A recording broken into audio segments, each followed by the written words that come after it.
Ever feel like you're absolutely crushing it in the gym week after week? Sticking to your diet, doing everything right? Yeah. But the results, Yeah. they just aren't showing up the way you expect. Yeah, it's super frustrating. Totally. You think, what gives? Well, what if the answer, or part of it anyway, is sitting right there in your medicine cabinet? Today we're going to pull back the curtain on this because, honestly, it's really surprising how many common meds, things you might not give a second thought to, could be quietly messing with your gains. And what's really fascinating is the sheer range of effects here. I mean, you've got drugs that can seriously blunt your progress, and then others that can, powerfully enhance it. Right. Understanding the actual mechanisms happening in your body, that's the key. So, our mission for this deep dive. We've got this really detailed form report, goes super deep into these drug-muscle interactions. We're going to pull out the most important bits, the evidence, how they work, what it means in the real world. Also, you can make more informed choices about your health and fitness journey. Sound good?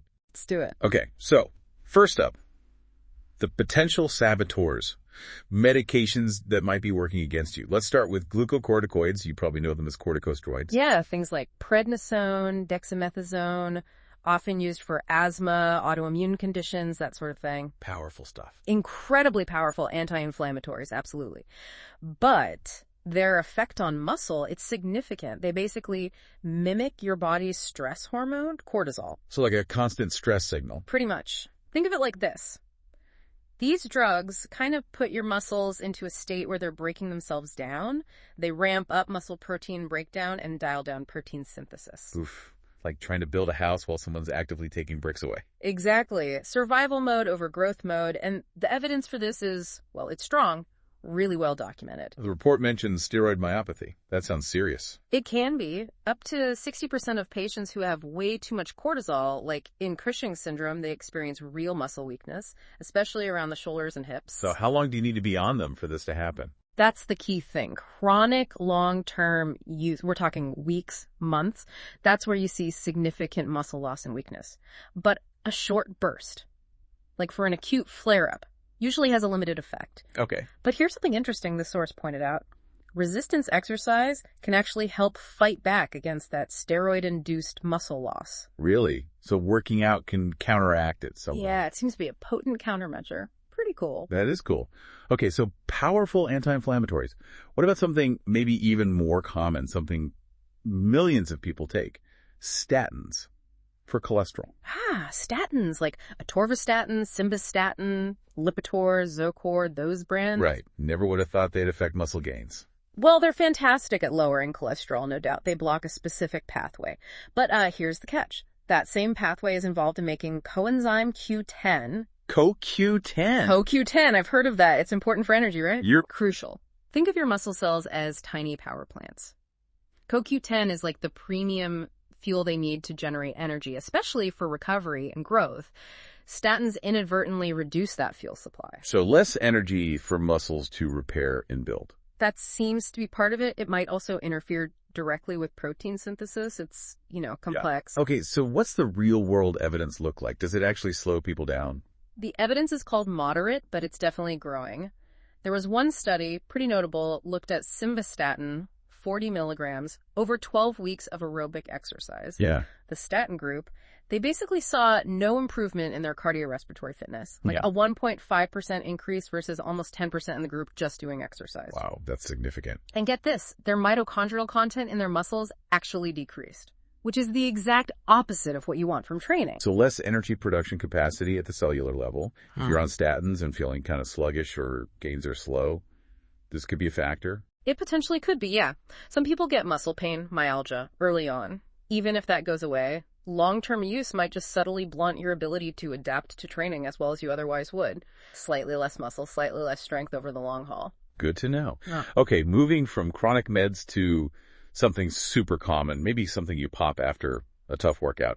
NSAIDs. Right. Non-steroidal anti-inflammatory drugs. Ibuprofen, naproxen, Advil, Aled. We take them to feel better, to recover faster. Right. So how could they hurt gains? This is where it gets kind of counterintuitive. It's a real double-edged sword. Yes, they reduce pain and inflammation. Right. But here's the thing. A certain amount of inflammation is actually necessary after a workout. Wait, necessary? I thought inflammation was bad. Well, acute inflammation, the kind right after exercise, it's like the signal flare. It tells your body, hey, we did some work here, time to repair and rebuild. High-dose NSAIDs block enzymes called HEOX enzymes. And blocking those stops the production of prostaglandins. These prostaglandins are key signals that stimulate muscle protein synthesis and get those satellite cells, your muscle stem cells, working. So high-dose NSAIDs basically mute the growth signal.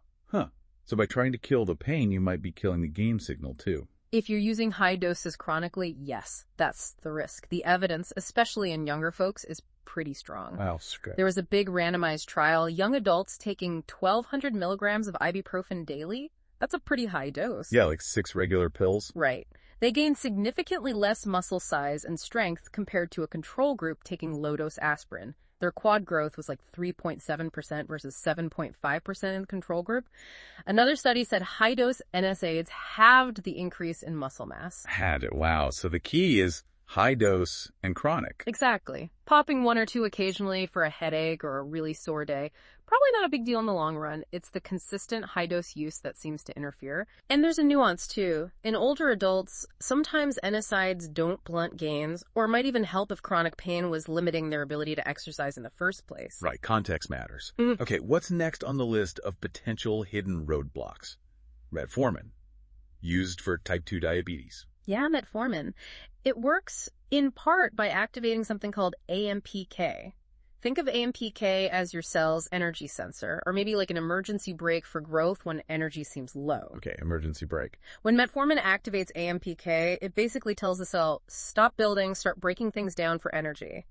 And critically for muscle growth, AMPK inhibits mTOR. mTOR. That's the master switch for muscle building, right? That's the one. So metformin is kind of hitting the brakes on building muscle via mTOR while potentially promoting breakdown pathways via AMPK. Not a great combo for gains. How much does it actually affect people trying to build muscle? It seems pretty significant, especially in older adults. There was a trial called the MASTERS trial. Healthy seniors, 14 weeks of resistance training. Yeah. The group taking metformin.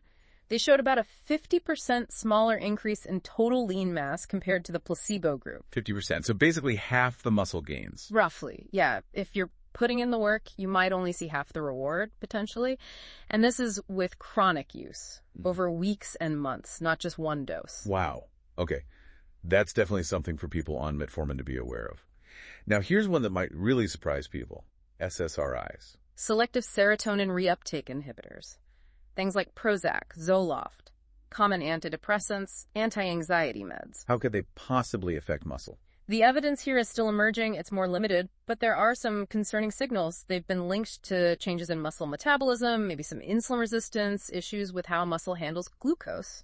Any direct evidence? Preclinical studies, in labs show things like decreased muscle fiber size. And a big review of existing studies concluded SSRIs do seem to affect muscle electrical activity, structure, and metabolism. So not a direct muscle destroyer, but maybe subtle long-term changes. That seems to be the idea. Things that might show up over months or years of chronic use. Like, there's some indirect data showing elderly people on SSRIs tend to have lower grip strength.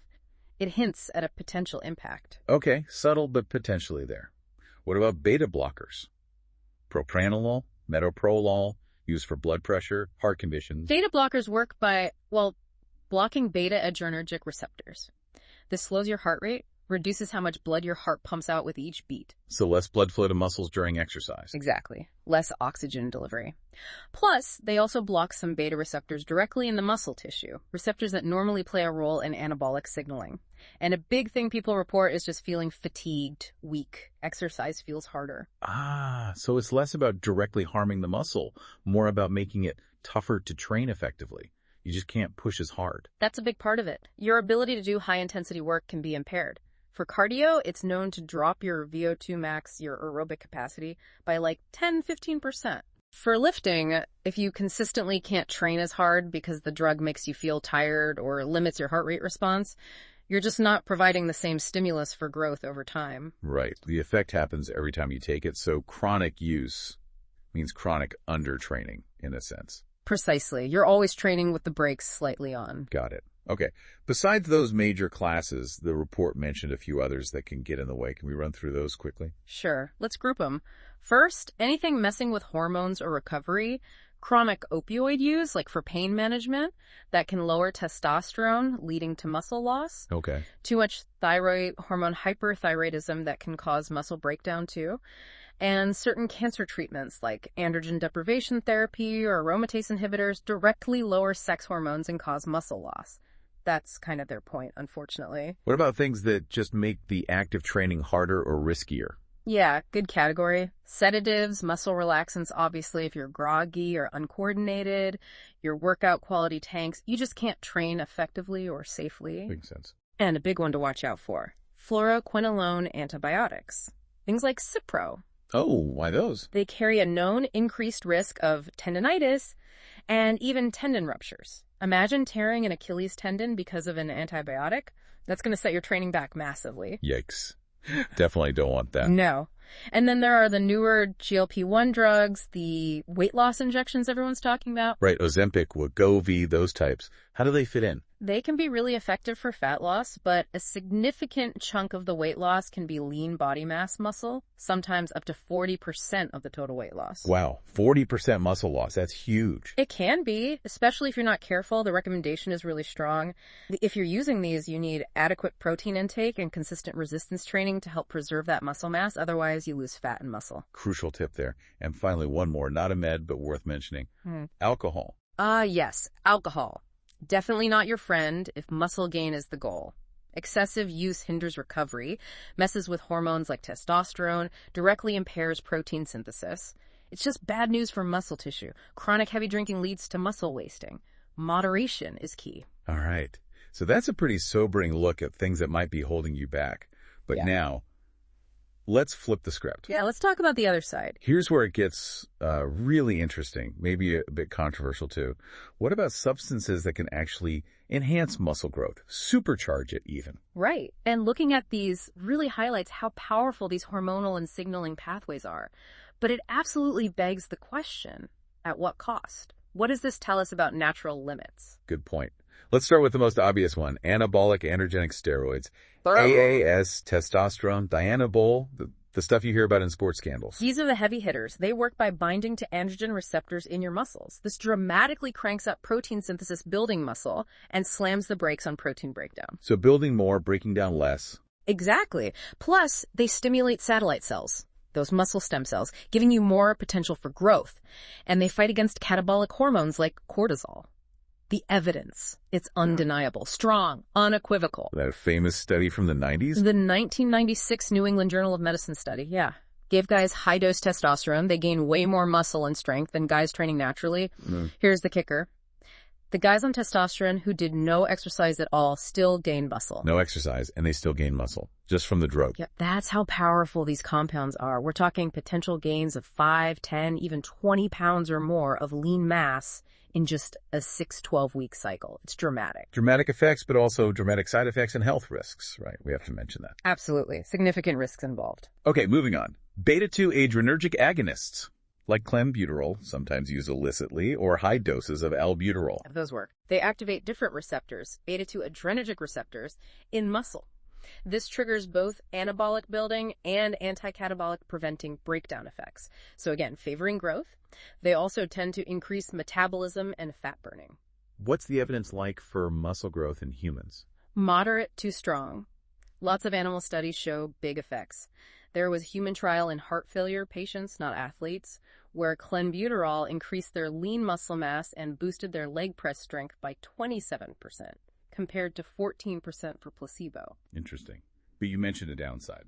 Yeah, kind of ironically, their endurance actually decreased in that study, and with long-term use, tolerance develops, effectiveness drops, and risks, like potential heart issues, increase. Got it. What about human growth hormone, HGH?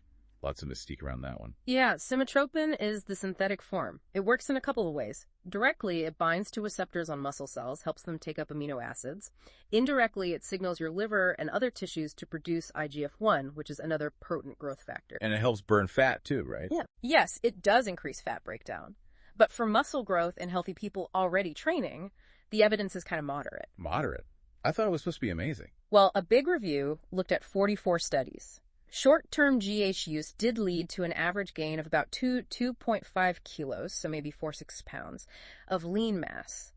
But, and this is key, that mass gain generally didn't translate into greater strength or better athletic performance. Why not? More muscle should mean more strength, shouldn't it? A lot of that initial lean mass gain seems to be water retention. It makes the muscles look fuller, but it's not necessarily functional contractile tissue right away. Longer-term use, especially combined with resistance training or maybe steroids, might lead to more actual hypertrophy, but the immediate effect isn't always what people expect. Interesting distinction. Okay, what about SARMs? Selective androgen receptor modulators, like ostarine or LGD4033. These are newer, supposed to be safer. That was the design goal, yeah. To be selective, to stimulate the androgen receptors primarily in muscle and bone, hopefully avoiding some of the side effects of traditional steroids that hit other tissues like the prostate or cause hair loss. And do they work for muscle growth? The evidence is moderate. Clinical trials, often looking at muscle wasting conditions, show they do increase lean mass. Ostarine, for instance, in older adults, led to about a 1.3 kilogram, maybe 3 pounds gain over 3 months and improved function. LGD4033 showed lean mass gains in young men, maybe a kilo in just 3 weeks. So they work, but maybe not as dramatically as traditional steroids. Generally, yes. The gains seem more modest, and importantly, their long-term safety profile is still largely unknown. They aren't approved for general use. Right.